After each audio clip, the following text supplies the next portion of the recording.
Alright everybody, welcome back to the Half Hour Power. Joe here. This is Jesse. Hey Jesse, how was your week? I had a pretty good week. I crash landed on an island and I was lost there for quite a few days until a big giant ape took me in his arms and brought me home. Wait a minute, is that the secret? That was the secret of Lost? Yeah. Oh my god. So you discovered the secret of Lost. Yeah. And you made that noise with your mind. With my mind. Okay. Okay. So, well, that sounds like a better ending to Lost than they had. Yeah. But yeah, so you are referring to our movie this week, Kong, Skull Island. So, as we've started doing here, we're going to look at Rotten Tomatoes and see what that says, and see if, according to Rotten Tomatoes, this should be like a $500 billion grossing movie. Mm-hmm. So, what do you think it got on there? I'm going to say 81. So, now 81, is that critic score or audience score? That's the they have the overall score, right? Like, Sure, so the tomato meter score then? yeah, the tomato meter score 81. So, yeah, right off, you are off a lot. It's in the 90s? It's 80%, so you're off a lot. Oh, I'm up by 1. That's quite a bit. That's a good guess. No, that was pretty, it was way off. Yeah. So, according to that, it's certified fresh there. The audience score, what do you think the audience score is? We'll see the audience score is higher. I'm going to say it's going to be in the 90s. So, 92? You are way off. Want another guess? 93. 76. 76! Way off. Wow! Did the critics give it a higher score? I guess so. So, yeah, which is odd. I didn't think the critics were going to like this. From the moment I started reading about it, I thought, I'm going to love it. Critics aren't. Yeah. Of course, then, you get closer and you go, well, I hope I'm going to love it. Mm-hmm. The hype kind of dies down a little bit, but I did like it. Yeah. I enjoyed it. What did you think? I thought it was a good film. I didn't think it was as good as Godzilla or as great as Godzilla, but I thought it was a good film. Yeah, I don't think it was as good as Godzilla either, but it seems like you and me are in the minority, because a lot of people I read about that Godzilla movie, they really didn't like it. I enjoyed the living hell out of that. And one of the big reasons I read, and we did cover Godzilla on our blog talk show, so you could go check that out in archive, that they killed Bryan Cranston. So? That's what I thought. So what? Gotta kill somebody. He's dead, so what? I mean, as good as Bryan Cranston is in that movie, and as good an actor as he is, yeah. I didn't go to that movie to see him. I went there to see Godzilla. Right, and the movie's not really his movie. It's Godzilla's movie. It's not only Godzilla movie, but it's his son's. Yeah, it is. It is his son's movie. And he's better in this than he is in Kick-Ass. But I always feel that you should kill if you put like a big star in your movie, and you're like, you should kill one of them off soon. Yeah, because then you get a sense anybody can die. Yeah, then you get that sense. You don't have that whole, well, he's so and so, he's not gonna die. Right. Like in this movie, Kong, they have quite a few named people in it. So I knew like most of them were gonna die. They have to. Yeah. The secret to finding out who's gonna die, though, they always say is whoever gets top billing doesn't die. But Bryan Cranston got top billing in Godzilla, so he died. So, this may not be something we say enough, but we give away spoilers. Spoiler alert. So, yeah, we have... Well, if they don't know Bryan Cranston died in Godzilla by this point... No, I'm just saying, before we really get into King Kong, Yeah. I don't know if we say that a lot. Mm-hmm. Enough, but we give away spoilers. We just talk about the movie, and we give it away. If you want to not hear some spoilers... Right. And watch us after you see the movie. Right. I'm going to get this out of the way. I think it's worth seeing in the theater. Oh, yeah. That's got a scope to it that is nice to see in the theaters. It's really weird, but based on, of course, the one movie you're going to compare Kong to is Godzilla. because you can't compare it to the other King Kong movies because it's so different from them. Well, you kind of can, and we kind of are, but Yeah. I know what you're saying. It doesn't feel like it's a remake. It's not. Yeah, you can't compare it in a sense that it's not a remake of the '33 version. Right. Like '76 version was. This feels like a living, breathing addition to that almost.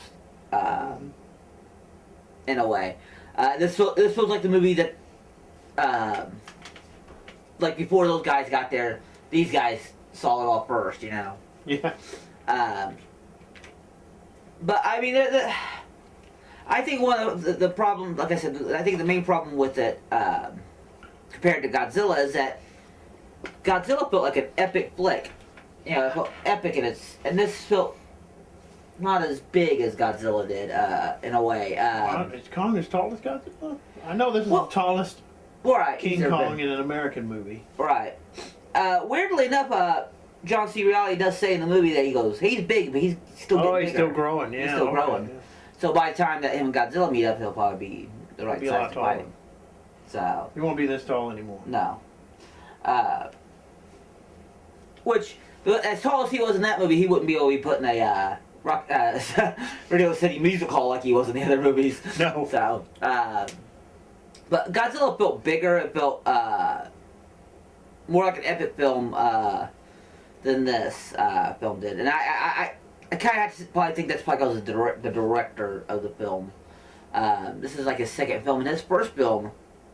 It's really weird here lately. These guys who get like, you would never think, why would they hire him to do it? Like Gareth Edwards made Monsters, which is a giant squid movie, alien squids, yeah, and all that. But even when you watch Rogue One, you can see that he has this big, epic flick right ahead of him. So he has that in his veins that he can make these big, epic movies, and God bless him for it because he does a great job. But this one felt like a little bit smaller than Godzilla, and that's probably one of the reasons why I like Godzilla more, because Godzilla felt like a massive presence. Well, he didn't, I guess, as much. Kong, I keep make sure he doesn't attack me for talking down to me. He might. But I liked the story. I thought the story was good. There are things that we talked about, but like you and I guess our major points of crossroads were that you. Well, you brought up a point. A friend of ours Yeah. said that he thought would make it better, and I don't.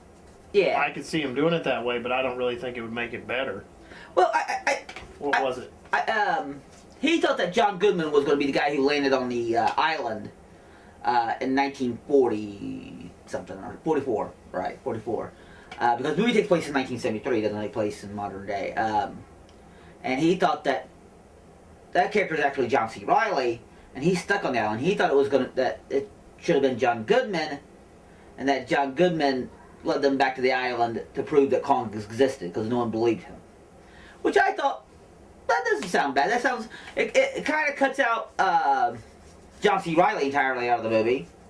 But I think it made it a little bit more lyrical, made more sense to plot lines and stuff like that to me. But because John Goodman thinks they're monsters just because his boat was attacked when he was in the Navy during World War II. And his entire ship was torn apart, correct? Is that what happened? Something like that, yeah. Yeah. So, But I mean, see, with that point, I could see him doing that, and I don't think that would be bad, but I just don't think it's better than what was presented. I don't have a problem with what they did Right. with it. And It just, it's like there are people like that who have theories who are wanting to prove them. yeah. But also, John Goodman was a part of Monarch, Right. and they were. That's where that's the whole. They're trying to prove something else. Right. They, well, that's what he was there for. I mean, they were bigger than just. It was bigger than this too. The point is, it was bigger than just John Goodman. So I think he needed to have that Well, he also connection. But John C. Reilly. I mean, his character's there for exposition. Right. He's there to explain everything to him, which, like John Goodman does the thing where he escapes from the island, he could have the same purpose. But saying that, I enjoyed John C. Reilly Yeah, he did a good fairly job. much in this. I mean, John C. Reilly serves two purposes. Not only is he there to go, I need to explain all this to you, but he's also there for comic relief. He's probably he's the humor of the movie. And it's weird, but like one of the funniest things in the movie I felt was out of place. I thought, well, it's funny, I like it, but it's like it seemed like a weird moment and everything like that. That scene where he tells him, he goes, I call them skull crushers, and he goes, no, and they're like, oh no, Skull no. crawlers. He goes, that's fine with us. He goes, yeah, we'll come. He goes, well, I just thought that name up 2 seconds ago. Now I say it out loud, I hate it. It's like, well, that's funny and all, but this doesn't seem like the moment to be having this conversation. But he was a little off. He's a little. He was crazy, yeah. A little crazy. Yeah, but So. He was trapped on an island for what? Yeah, but I could see how they could have gone that way, but I don't think what they did was bad. Yeah, and I think that was good. And I think our other major you point. caught John Goodman's outfit, right? Yeah, it was from the same outfit he wore in that guy wore in the first King Kong, the first Armstrong wore. Yeah. We're nerds. Yeah. But the other point I think major, not major, but we kind of was it Samuel L. Jackson. Oh yeah. Yeah. I mean, I got the Moby Dick thing. I just didn't want the Moby Dick thing. Yeah, I mean, I could see how you kind of want him to do something a little bit different, but I got it and I accepted it. Like, oh, okay. Yeah, I mean, it's... Okay, I didn't think they did it in a bad way. Yeah, I just thought it was odd. I think it's odd, and I don't like it, but it seems like a lot of movies where when there's a soldier involved, that soldier's automatically going to be your bad guy. He's going to be the one that's going to be your major whiner, the one who's going to be... it's like, it could have been different. He could have been, he could have started off that way, but he could have like arced a little bit and like, you know what, maybe I'm wrong and I need to do this, something else. And that's why I was hoping that would happen, but it did not. I don't mind the way it happened in the movie. I thought it was okay, but I thought I wanted to see something different. I wanted to go into a different route with it. Because, I mean, that's what I like so much about Gareth Edwards' Godzilla 2 is that his military people aren't bad people. They're good people. They're just trying to find the best pot. And I guess that what I don't like Samuel Jackson's painted a little bit too evil, like too bad of a guy. I was a little different. That was different, but like other than that, that was my major complaint about the. Those aren't complaints; those are just observations, really. Yeah. Didn't you say something about how you thought they showed Kong too early? I did think they showed it too. Yes, I did. I mean, I know we've seen Kong through the trailers and everything like that, but I when I watch the trailers, I love the idea of him being introduced when those copters are flying in, and you just see him stand up. But he's actually in the opening of the movie where they crash land on the damn planet. They didn't show his whole body. Yeah, they showed They showed his face, and But we already knew what he was going to look like. Yeah. You gotta remember too, the last King Kong movie, they didn't show Kong for an hour. Yeah. Into the movie at all. Yeah.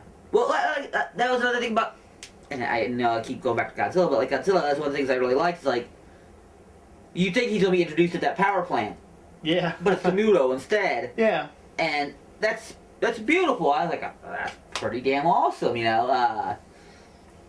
But I like the movie. I'm not saying it's a bad movie. But I think that the major difference is I think that Gareth Edwards was made to make these kind of films.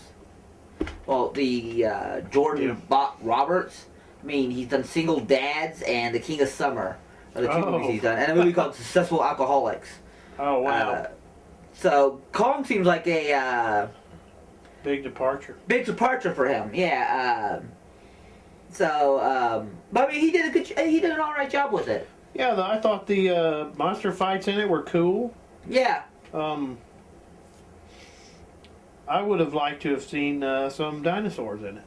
Yeah. But we had Mudos, so Yeah, those were really cool too. my favorite creature in the movie, and not because it was the coolest creature, but he had the coolest scene, was when Samuel Jackson was, because they get separated.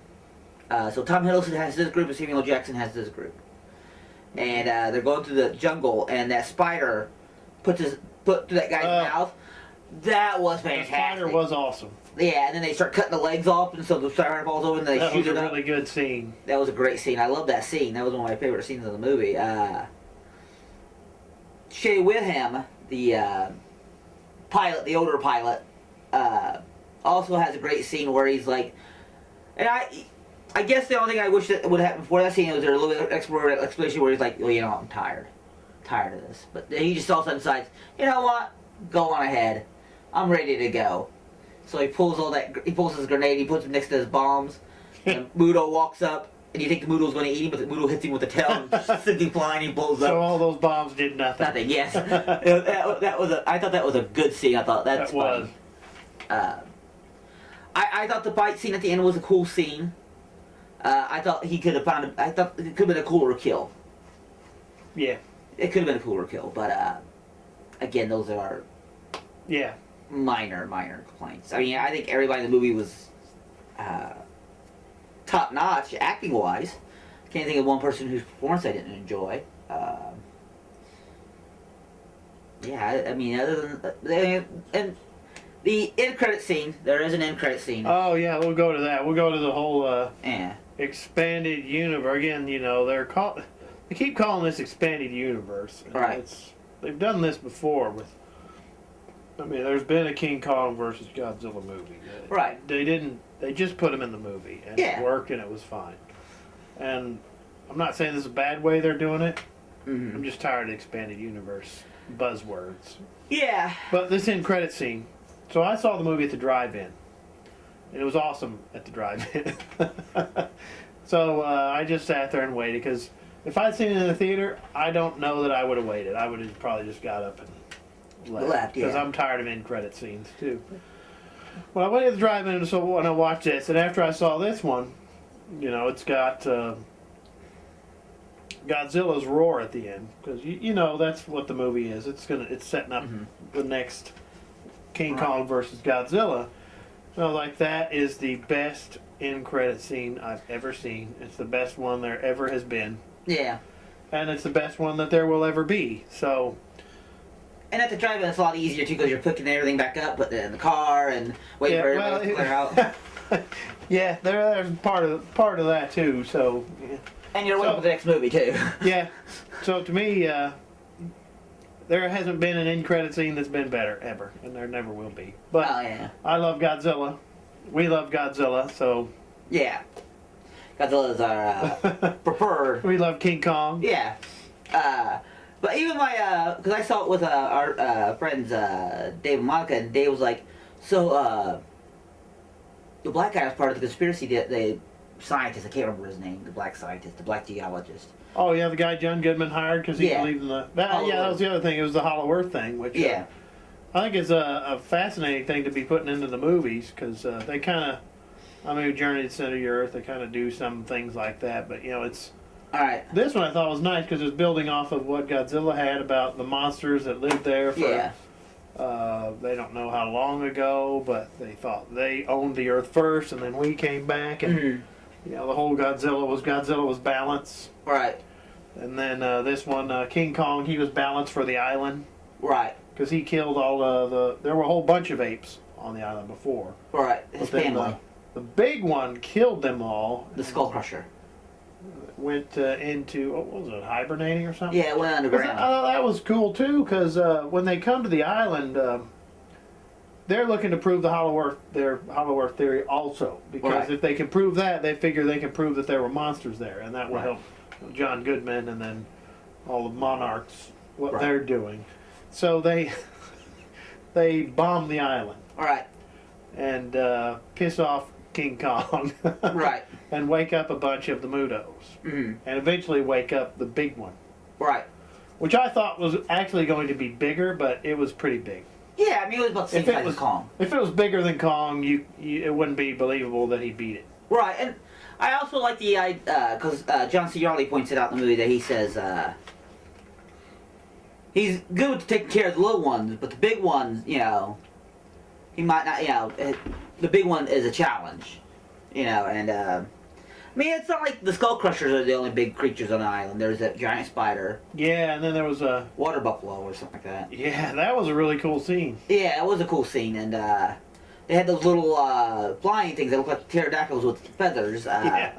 Those were pretty cool. They tear that one guy apart. That was pretty sweet. That's probably the worst special effect in the movie, though. Well, you know, it's charming. Yeah, it's charming, yeah. But in sequence, Dave asked me, he goes, so he knew about everything all along, about giant monsters and all that. I said, no, he didn't know nothing. He was just there for the Hollow Earth theory. I said, I can see how you can be confused now that he's, like, now I know everything. Yeah. But my theory upon that is that when John Goodman died, like, you're in charge now. Here's all the information we have. And, but that scene also kind of makes it look like where they're like, John Goodman's like, I need to prove it. It's like, they have proof all along. They have tons of proof. Why were they doubting poor John Goodman? Which I thought was funny. I thought that was pretty hilarious because, I mean, they knew since 1944 because Godzilla popped up at 1944 because they dropped a mentioned atom bomb. that in the Godzilla movie. They mentioned it again in this. Yeah, and because John Goodman says they were trying to kill something. Right. So, and that was they were trying to kill Godzilla, and I'm guessing Godzilla's the one who tore up his boat because he was pissed off. Yeah. Which is understandable. Yeah. Which Kong gets mad at those guys because they're dropping those bombs. Yeah. And that wakes up that Skull Crusher. That's what wakes up the big Skull Crusher. So Kong probably wouldn't have bothered the humans if they had landed their choppers and done nothing. Yeah. You know, just done regular surveys. Yeah. And, they had a blonde with them, which, always appeases Kong when you bring a Was blonde. she blonde? She wasn't blonde. She was like a dirt blonde. Well, Kong didn't like her because she was a hippie. Yeah. Yeah, he loves them hippies. He didn't like her. Yeah. He didn't go for her at all.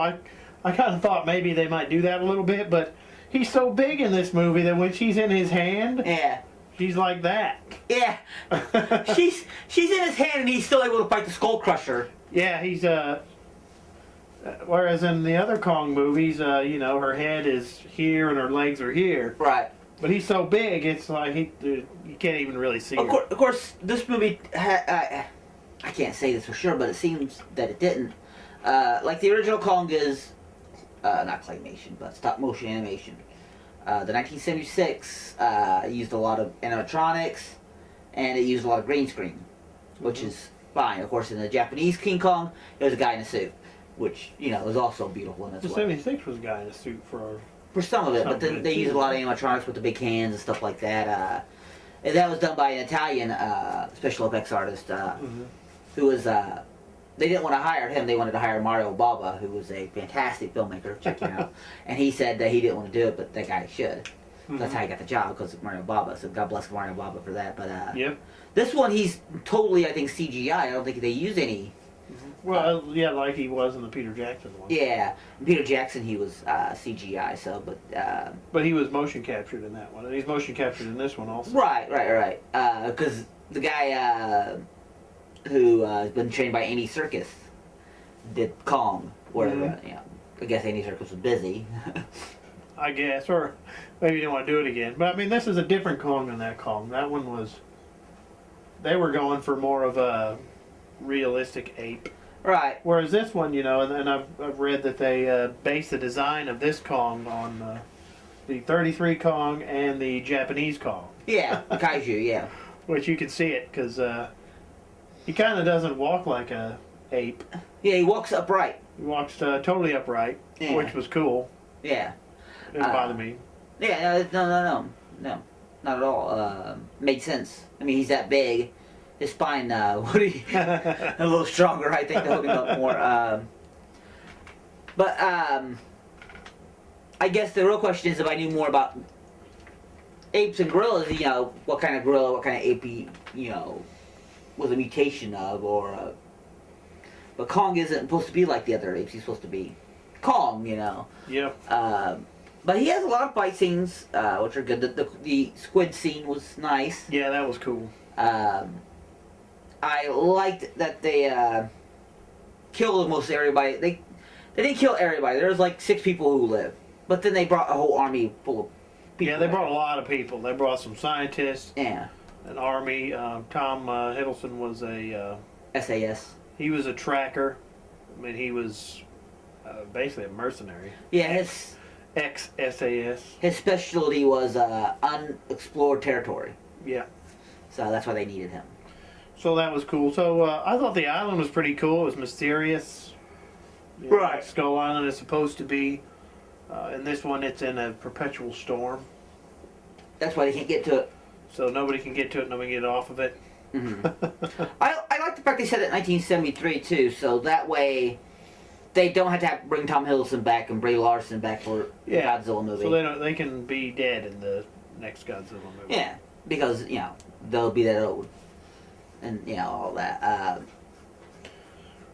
But yeah, I mean, it's a good movie. It's a good movie. It's not, like I said, I don't feel like it's as epic or as great as Godzilla.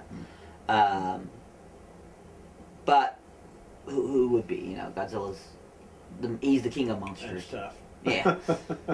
That was a great line too, where the guy says there's more than one king. Yeah, that was great. Yeah, that was pretty cool. But it was a good movie. It wasn't, like I said, I don't think it was as good as Godzilla. I was very excited to see it though. I really built myself up a lot for this because the trailers are fantastic. The trailers are good. It looked like a good throwback monster movie. Right, and the storyline I liked. I was like, oh, okay, they're going somewhere different with it than the other Kong movies before. Because every other Kong movie has basically just been a remake of the original. Peter Jackson would say reimagining, but that's a load of crap. That was a remake. That was a remake. I don't know. King Kong Escapes was pretty different. King Kong Escapes, well, the Japanese King Kong versus Godzilla was pretty different too. But those were more of continuations. Kong Lives. Man, it's been so long since I saw that movie. I know he attacks in New York again. And he, that great ride at Universal. That was a sequel to the 76 Kong. Yeah. The 3 best things Kong's ever did is the first original 1933 movie. That's the best. And this new movie, I think, is the second best thing.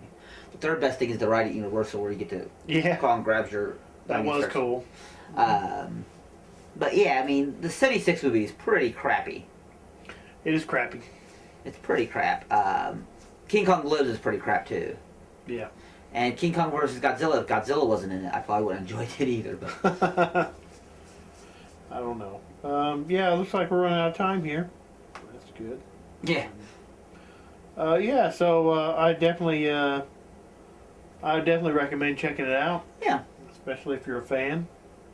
It's worth a view. It's worth a... Absolutely. I'll probably try to see it one more time before it leaves theaters. Yeah, our always basis is, would we see it in theater, which we both would see in a theater. Mm-hmm. We both own it. Yeah, I'd buy it. We'd buy a copy of it. I'd buy it and put it next to my copy of Godzilla. Yeah.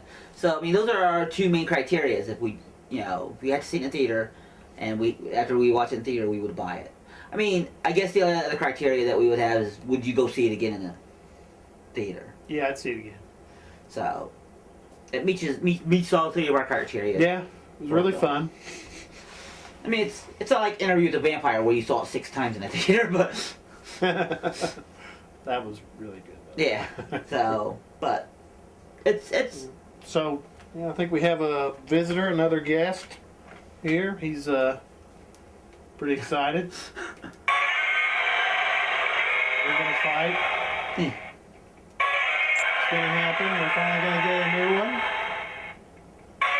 And it's gonna be... Pretty excited for that. Yeah. So, if this is an expanded universe, this is my favorite expanded universe ever, I suppose. Yeah. If we're gonna have to use that term nowadays. Since they won't let us use any other terms anymore. That's the big buzz term of our age. Of this age. Yeah, so just briefly, this is Warner Brothers, right? Warner Brothers and Legendary. Legendary, yeah. And so was Godzilla. Right. So, with Warner Brothers not doing so hot with their DC Expanded Universe yet, hopefully that'll change. They're doing really well with this. Yeah, Kong had a great weekend, exceeded expectations, so that's always a good sign. Yeah. So yeah, what did it make at the box office? I know it won the weekend from what I read. I think it was like 60 something.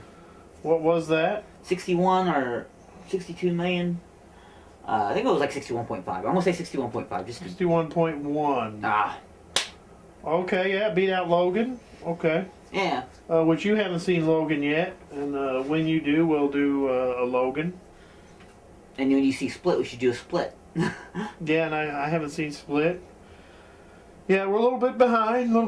Life is hectic.